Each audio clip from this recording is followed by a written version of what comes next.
নেওয়ার জন্য আবেদন করব। এখন বর্ষাকালে আমরা দেখতে পাই যে ডেঙ্গু ম্যালেরিয়ার মতো রোগের প্রাদুর্ভাব হয়, এর প্রবণতা বাড়ে।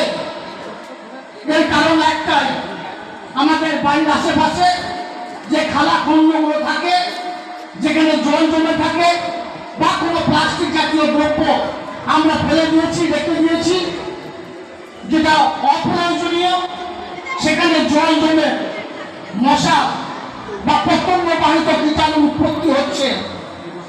আমরা যদি আমার গুরুকুল, আমার শিক্ষক সমাজ যদি এই বিষয়গুলো নিয়ে আমার ছেলের ছাত্রছাত্রীদের কাছে তাদেরকে নিয়ে আলোচনা করে, তাদেরকে আরো সচেতন করে, পাড়ায় গ্রামে গিয়ে ছোট ছোট সমাজ সচেতনমূলক শিবির তৈরি করে, তাহলে মনে হয় আমরা আরো এগিয়ে যাব।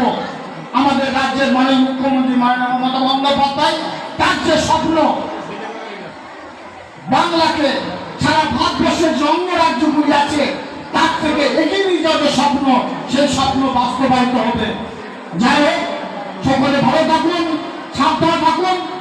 এই বিদ্যালয়ের পাশে বিগত দিনে আমরা ছিলাম, এখনো আছি, এবং এই বিদ্যালয়ের উন্নয়নের স্বার্থে যদি কোনো কাজের প্রয়োজন হয়, যেগুলো বলেছেন সেগুলো অবশ্যই হবে।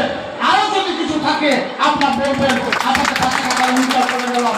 ভালো থাকুন, সাবধানে থাকুন, ধন্যবাদ। এরপরে বিশেষ কোনো কথা হয় না, একটা কথাই বলবো।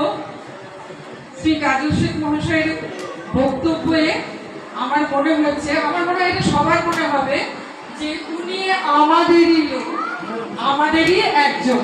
এই হিসেবেই আমরা ওনার বক্তব্য